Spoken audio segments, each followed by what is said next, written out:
Let me tell it to you straight. Agreeing with your OCD thoughts can actually make them lose power. I know it's counterintuitive, but it is changing lives. In the next few minutes, I'm going to show you exactly how we're going to use this brain hack. You'll learn why fighting your thoughts doesn't work and what we're going to do instead. All right, so I know it sounds crazy, but you know how OCD keeps throwing these scary thoughts at you? Well, these scary thoughts, a lot of times we're like, maybe, maybe not. Cool, let's just, be uncertain about it. Awesome. And we know if we try to push them away, your brain is like, yeah, well, so if you don't want to think about this thing, I'm probably going to make you think about it. Don't think about being blasphemous at church? Well, there you go. There's the thought. Suddenly, all these thoughts start flooding in. The alarm system goes off. Whoa, this must be important. If you're trying to avoid it, I'm going to keep bringing these thoughts back. So instead of fighting these thoughts, what if we agreed with them? This technique is called the lean in approach. We're leaning in. And it's like kryptonite for intrusive thoughts. Here's how it works. When OCD throws a scary thought at you, well,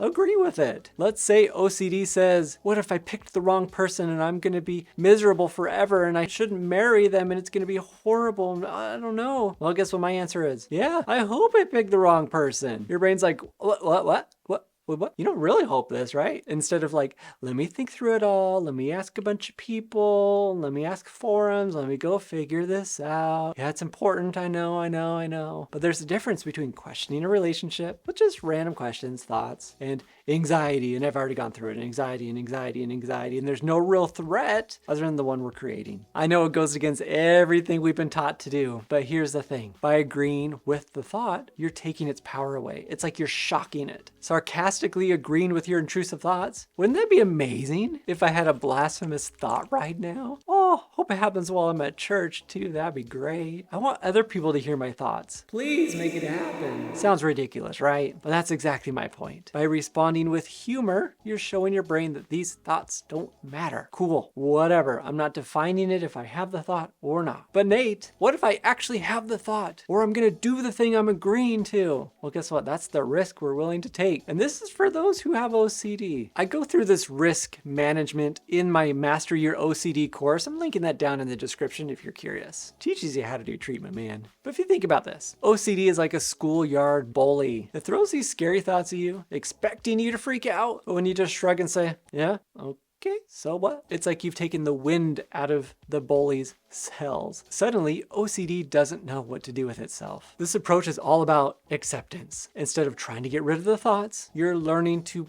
be with them. You're not giving them special attention. It's just like they're in the background. They don't matter. You're treating them as if they don't matter, even though they feel like they're so important. This is an example of a non-engagement response. This is fancy for just not getting pulled into OCD's game. Instead of reasoning with it or proving it wrong, we're letting the thoughts just kind of float on by.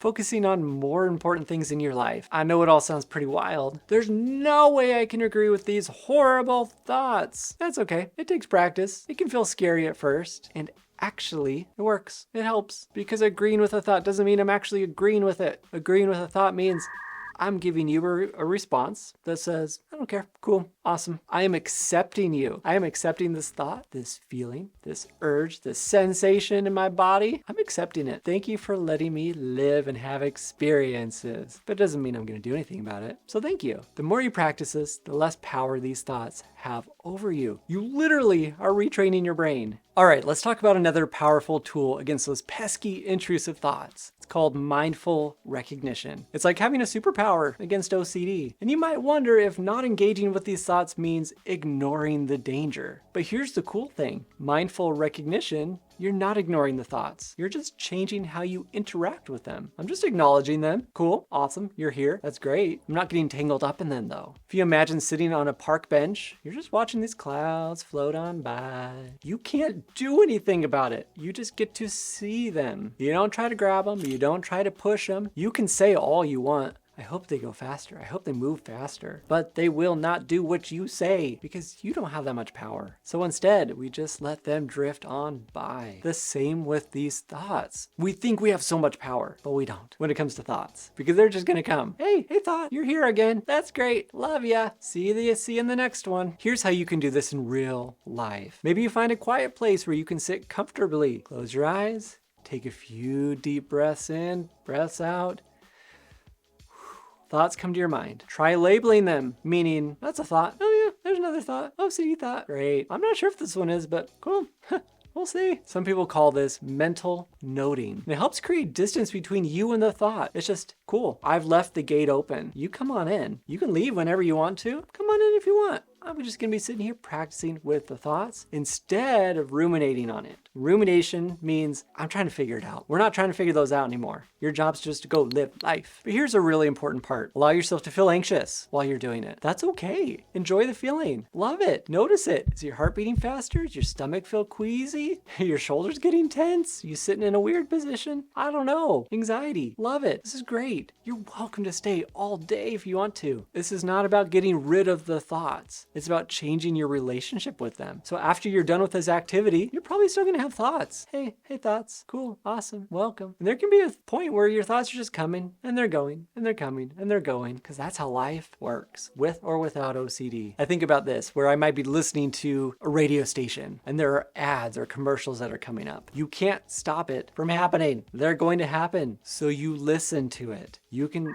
listen to it. Sometimes your brain tunes out. That's cool. But you can choose not to buy what they're selling. Isn't that so powerful? Listen to it. Choose not to buy what they're selling. Just like a thought. Let me have that thought. And I'm possibly going to give you one of these like, yeah, welcome thought. Maybe I give it a maybe, maybe not. Where I'm telling my brain, I'm kind of done with this. Keep threatening me all you want, but I'm done. Your brain is flexible. It's like Play-Doh. It will reshape itself, but it needs someone to teach it. If we keep giving into the thought, trying to figure it out, it's teaching it. It's dangerous. You don't want to teach it that anymore. But here's the thing. OCD has been running its own update in your brain. It's created strong pathways, but guess what? We can change it. You get to choose the new updates your brain learns. Some of my favorite phrases, maybe, maybe not. Totally. Awesome. Love this thought. Cool. Great. Wonderful. It's like telling your brain, hey man, we don't need to freak out right now. It might be true. It might not be. That's okay. We'll see what happens. You're teaching your brain something different. We can handle uncertainty. So in real life, did I turn off the stove instead of going back and checking for the 10th time? Maybe I did, maybe I didn't. And then the crucial part, walking out anyway, not going back and checking. I'm willing to risk. And a lot of times doing these exposures feel like a huge risk. You're saying, see, we can handle not knowing for sure. And guess what? The stove was off. And if it wasn't, guess what? Probably gonna be okay. Ooh, I'm not gonna use that for reassurance though. I've left the stove on one time in my entire life.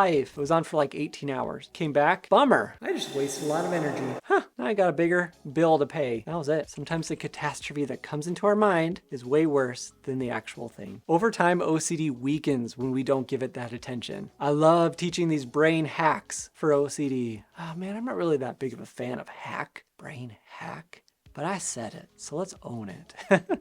I teach more about this treatment in my online Master Your OCD course. Go check that out in the description, and there's a video here for you. Go watch it. It might be life-changing. I don't know. Well, I do know because I made it. OCD. You gotta learn about it. Thank you so much for watching, and I'll see you next time. And you might be wondering, I hope they go faster. Suddenly OCD is like we're letting the thoughts